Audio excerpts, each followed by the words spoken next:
and one wife.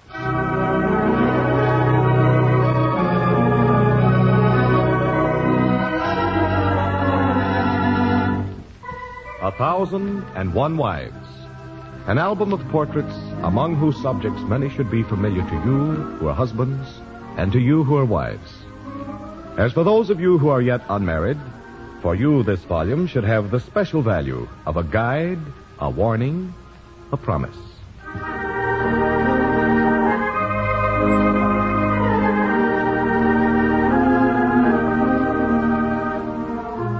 Marriage, with its problems and joys, its tears and smiles, is a venture and an adventure to be welcomed lightheartedly and willingly. But yet, there are times when a shadow of the past darkens the brilliance of the future. There are times when the happiness of one unwittingly brings sorrow to another. Here is the portrait of Laurie O'Donnell. Yes? Can a prospective and very nervous husband get a little sympathy around here? Silly, I'm arranging my glory, and I can't be bothered with you. You'll find my gaunt body on your doorstep then, I promise. Oh, heavens. Tragedy on the eve of happiness. Will you promise to leave in 2 minutes? Cross my heart. Very well, then, come on in. Hello, darling. Oh, Jerry. Gorilla. And I thought all along that you were human. No, positively simian. All the characteristics, including a liking for coconuts. Getting scared? Mm-hmm. Just think. This time tomorrow, I've been Mrs. Jerry O'Donnell for 3 solid hours. Oh, horrible. You'll probably be half dead from bending over wash tubs by then. Brute. Oh, darn. Hush, dear. Yes? Come in. Is my dad here? Well, hello, son. Come on in. Jimsy. Hello, dear. Come along and sit down with us. No, thank you. I was just looking for Dad. Well, what's the trouble, son? Getting a little lonesome? Well, maybe. Of course, I got someone to talk to. She was here a while ago. She, Jimsy? Who's she? Well, someone. You don't know her. I'll tell you later, dear. Jimsy, shall we walk out on the porch? You and me, Dad? Right. You and me. Oh, sure, Dad. All right, come along then, old son. Do you mind, Laurie? Of course not, dear. Jimsy, will you visit me a little later for cookies and lemonade? Well, thank you, ma'am, but I think I'll probably be very busy. Oh, too busy, though, Jimsy. I think cookies and lemonade sound pretty good. Do you, Dad? Mm-hmm, I should say. Well, okay. All right, dear. I'll see you later then, huh? Mm-hmm. Yes, ma'am. Come along, old boy. Goodbye, dear. Ought to be nice and cool out on the porch, don't you think? Oh, yes. Well, we can have a gin fest, huh, Dad? Well, yes, I suppose, but I want to talk about something special. I know. Going swimming. No, that wasn't what I wanted to talk about. Oh? What? Here, son, out here. Let's try that swing. Looks comfortable, doesn't it? Uh-huh. I was sitting here a while ago. Well, there you are. She was talking to me here a while ago. Was she, Jimsy? Uh-huh. I guess she likes to swing. You know, when the sun shines in the porch, I like her to come. Why, son? Well, all the gold sparkles then, and it's awful pretty. Must be very beautiful, son. Uh-huh. It is. It's awful nice to have an angel mother to talk to. Don't you think, Dad? Yes. Yes, Jimsy, it is nice. Better than the ordinary kind, I guess. Is it, son? Oh, sure. Of course, my mother's always been an angel mother, so I don't know about the other kind. Maybe they're nice, too. That's what I wanted to talk about, son. About my angel mother, Dad? No, about a real, live, beautiful mother. You mean her? Now, Jimsy, you mustn't talk that way. You know, you're 9 years old now. And that means that Carla, your mother, has been gone 9 years. Mm-hmm. Dad, why did she have to go when I came? Other boys' mothers didn't. I don't know, son. I've wondered myself. But it happens that way sometimes. Well, we get along all right alone, don't we, Dad? No, Jimsy. I'm afraid we don't. Let me tell you something, and son, try to understand this, will you? You need a mother, a real mother to watch over you and take care of you and do 101 things that mothers do for their sons. And Jimsy, Dad gets lonesome sometimes. Oh, sure. Sometimes when Bricky isn't around, I get kind of lonesome when you're at work. But then I just talk to my angel mother. Why don't you talk to her, Dad? I used to, Jimsy. But, son, you need the boys and girls you play with every day, and I need someone, too. Jimsy, I've grown very fond of Laurie, and she's to be my wife. And she's to be your mother, too. Oh, I don't want her for a mother. Gosh, since she started coming around, I don't never see you anymore. Yes, I realize that, son. I know you can't understand how much her companionship meant to me. But, Jimsy, well, tomorrow, after tomorrow, Laurie will be your mother. But why do I need a mother? It's hard to put into words, Jimsy, but every child needs a mother to guide him, care for him, and love him. I don't know. I can get along all right. Jimsy, well, son, I guess you just don't understand. But I think things work out all right. I hope so. Maybe. Well, Dad, guess I'll see how Beauty's pups are coming along. So long, Dad. Goodbye, son. Jerry, Laurie, you out here? I listened, dear. Do you mind? Well, of course not. I knew all along, Jerry, You what? that Jimsy didn't like me. Oh, don't give it another thought, Laurie. It's a childish fancy. Oh, it isn't, dear. I've taken away everything Jimsy ever had, and he hates me for it. But that isn't true. I'm sure if we'll just give him a little time... I hope you're right, Jerry. I want so badly for you to be right. Maybe he might learn to love me a little.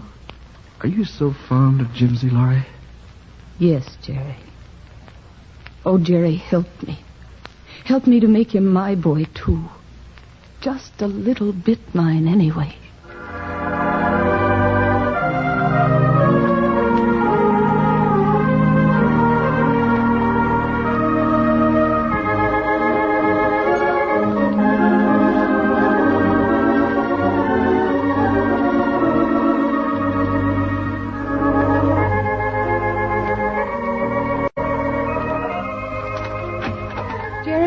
Is that you? No, it's me. Jimsy, where have you been, dear? Oh, around. But your lunch.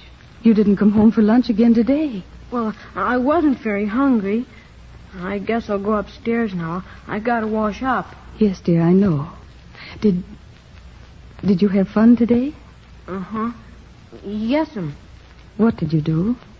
Oh, things. Beauty looked pretty lonesome. I thought you always took her along when you went to play. Well, she's got pups now, and she's got to take care of them. Oh, yes, she must.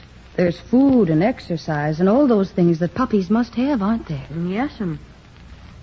Jimsy, I thought I saw Bricky Foster and his mother go away just after lunchtime. Yes'm. Then you were alone most of the day. Uh-huh. Yes'm. Why didn't you come home to me?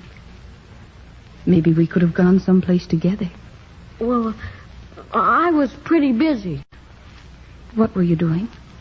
Oh, fooling around.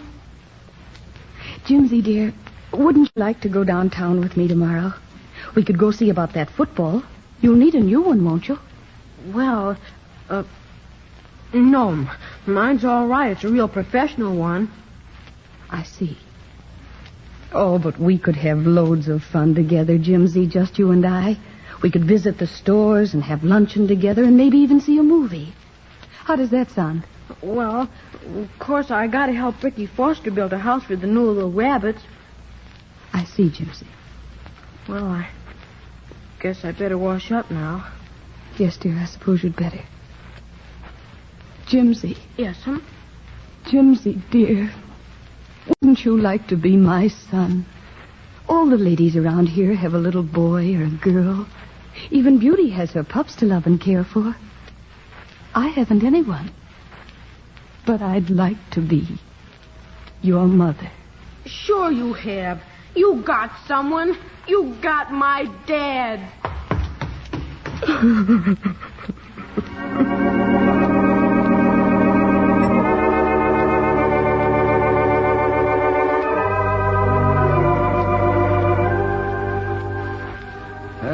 Gee, it feels good to stretch my legs in a comfortable chair again. Doesn't it? I've enjoyed this week since we came home. Have you, Laurie? Yes, of course. It's been grand. You're troubled, dear. Jimsy, isn't it? Yes, Jerry. His angel mother. This little complex of his. It's grown and grown through the years until now it's part of him.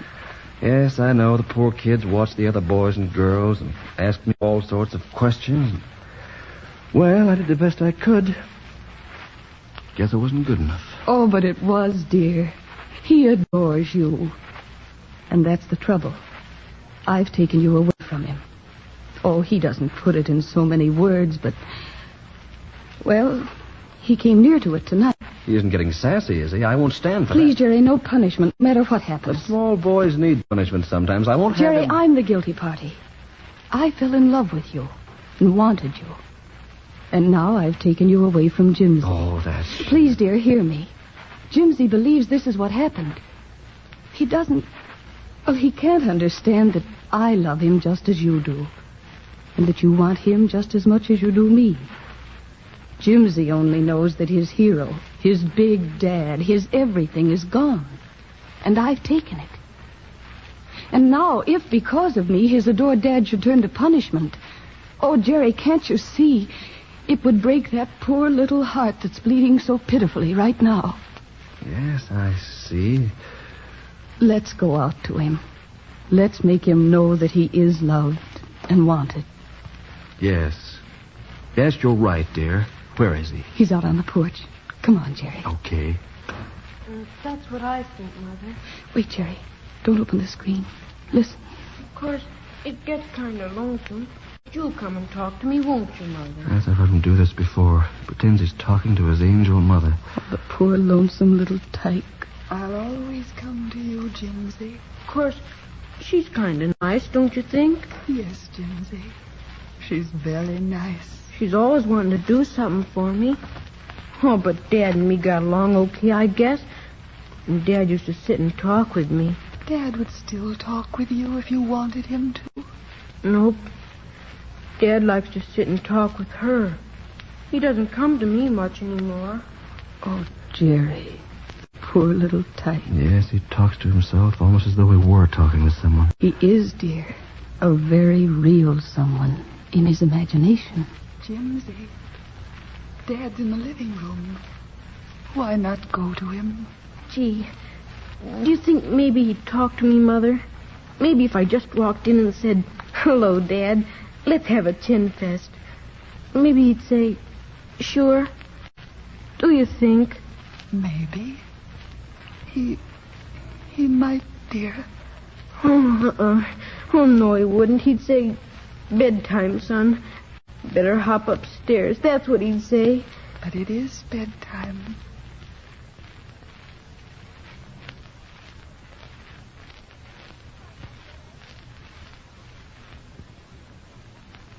But it is bedtime. Uh-huh. Yeah, it's just about bedtime. Well, I guess I might as well go to bed, I guess. Jerry. Oh, Jerry, go out to him. Talk to him as you used to. Yes, dear. But won't you come? No, dear, just you. Go to him. He needs you so badly. Tonight, pretend with him. Pretend that I never existed.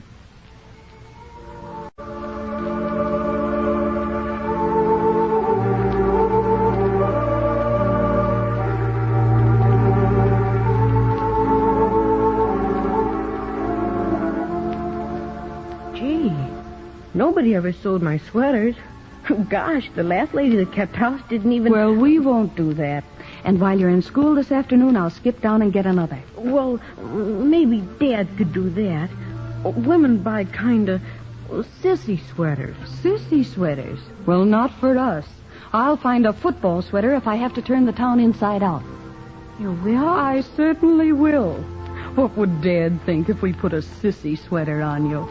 Oh, gee, I didn't know ladies like football sweaters. Oh, I do. And what's more, I like football games.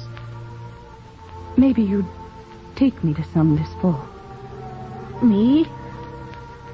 Well, gosh, maybe.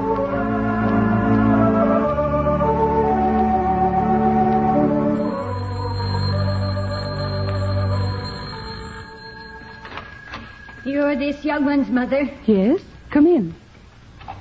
Well, he deliberately thrashed my boy and kicked him. Kicked him kicked him viciously. And I want you to... Mrs. Trumbull, it's not necessary for you to jerk Jimsy about by the arm. Please let him go. Thank you. Jimsy, come here, dear, and sit down. But he thrashed my boy, and he started that fight, too. Without a doubt, you heard your boy's story. Now, will you kindly permit me to hear Jimsy's story? Now, what happened, Jimsy? Well, I was at Bricky Foster's playing with the new little rabbits, and Billy Trumbull came and called us sissies because we was playing with rabbits.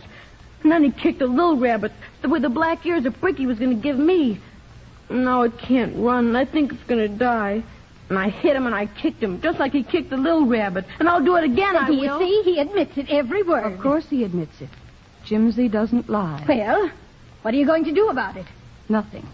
Your son deserves his whipping. You have the audacity Mrs. Trumbull, I hope that Jimsy will soundly thrash any boy who has the meanness to take his temper out on a tiny, helpless animal. A rabbit. I demand to know what you're going to do about it. Not a thing. I'd say that Jimsy has the situation well in hand. Why, the idea. I've never heard of such a thing. A boy isn't safe in this neighborhood with a little ruffian like that around. Well, Jimsy? Oh, I don't care. I'll do it again. I think you'd best forget it. No, sir. I'm going to hit him again. Jimsy, you've whipped him once. Now let's not be a bully. Well, he just better not hang around me. He better not hurt my rabbit again either. Very well, Jimsy. We'll let it go that way then.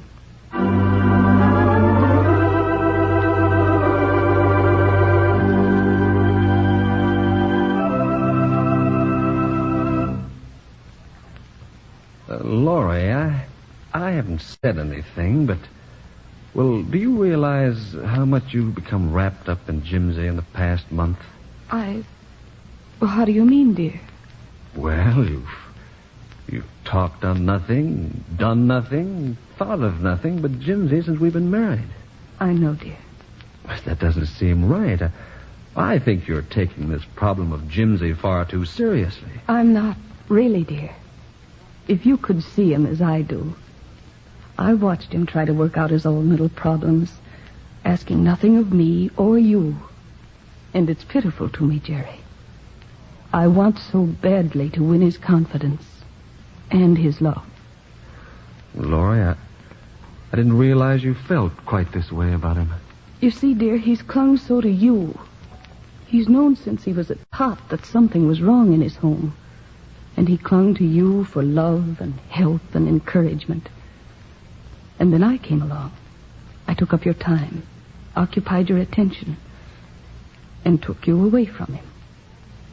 Now he has nothing. Oh, now, Laurie, that's just plain nonsense. Please, dear, Jimsy feels these things. I know.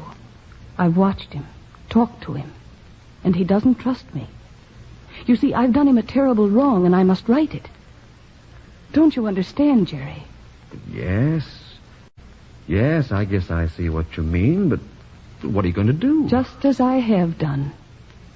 I'm trying to be a mother as well as I can, even though he distrusts me, almost dislikes me at times. I'm trying to be fair in everything. I hope he'll see that.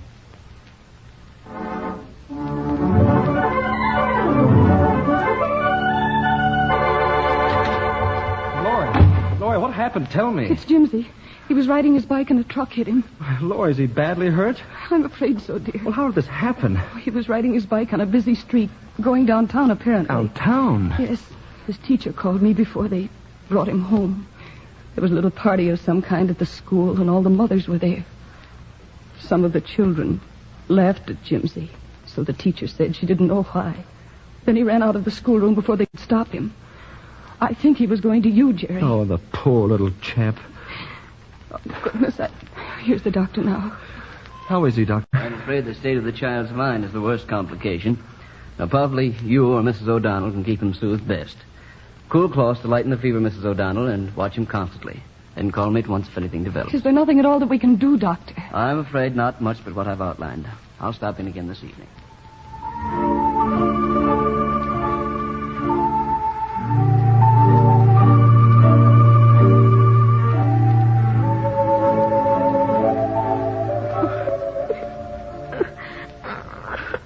There, dear. You'll be a little more comfortable, I hope. Oh, if that terrible fever would only go. Poor baby. Just burning up. How is he, dear? About the same. Oh, Jerry, if we'd only known. If we'd only realized in time. We couldn't, dear. You mustn't blame yourself. And, Laurie, hadn't you better sleep a bit? Sleep?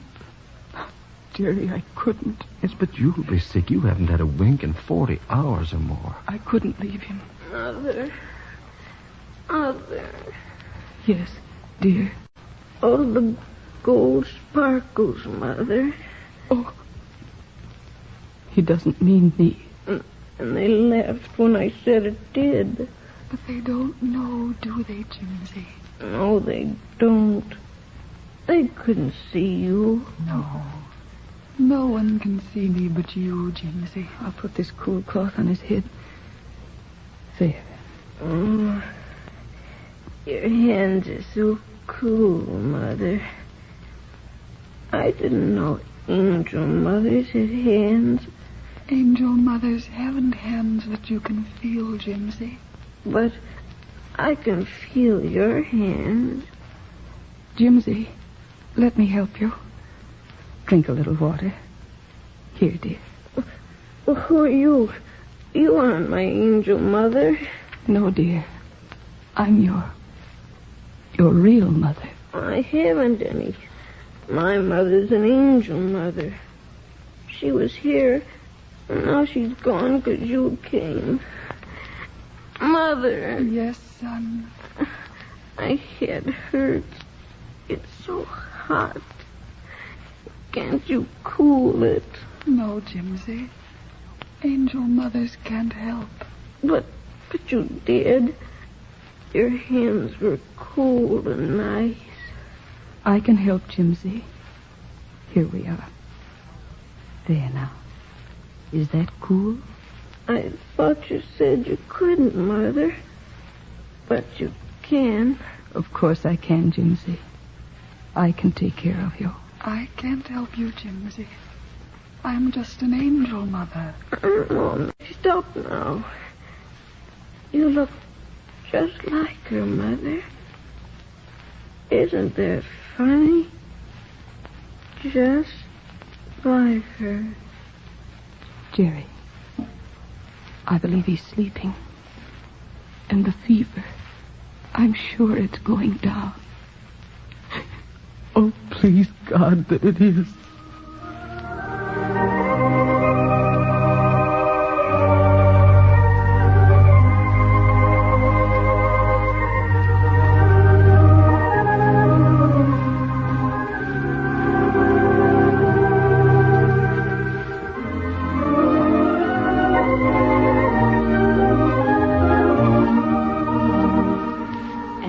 What happened to the bad king when he finally met with Sir Lawnful the Good Knight. What do you think of that, Jimsy? Oh, gee, that was swell. Would you read some more? Tomorrow, dear. I think you've had enough for tonight. Do you like me to read to you? Gee, I should say. Nobody ever read to me. I guess Dad never thought of that. Of course not, Jimsy. Dads do other things, like playing football and swimming. Well, ladies go swimming, too. Don't you ever go? Well, I used to. Well, Would you like to go with Dad and me? I'd love to, Jimsy. So much. Okay. I'll fix it with Dad. I wish you would, Jimsy. And now I think, little man, you'd better sleep, don't you? Uh-huh. I'm kind of sleepy. Oh, gosh, I'm sleepy. I wonder how my angel mother is. Haven't talked to her for a long time. I'm right here, Jimsy. Oh, sure. She read to me tonight, Mother. That was very nice, wasn't it, Jimsy? Uh-huh. I liked it. Mother, would you mind if I had a really mother? I'd like that, Jimsy. Ricky's mother always puts him in bed and tucks in the covers and kisses him good night. Angel mothers can't do that, Jimsy. Jimsy, dear, may I tuck you in and kiss you good night? Uh-huh. I kind of wish you would. Poor lamb. Goodbye, Jimsy. You have a really mother now. You won't need me anymore. Good night, Mom. Good night, son.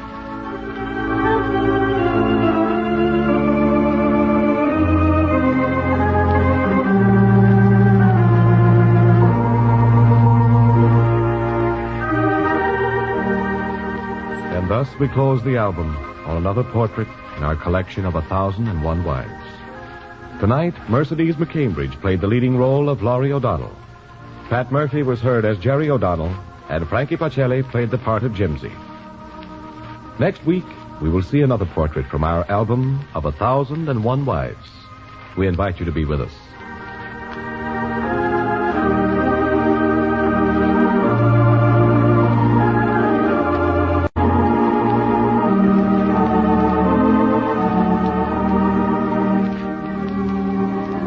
This program came to you from our Chicago studios, and this is the National Broadcasting Company.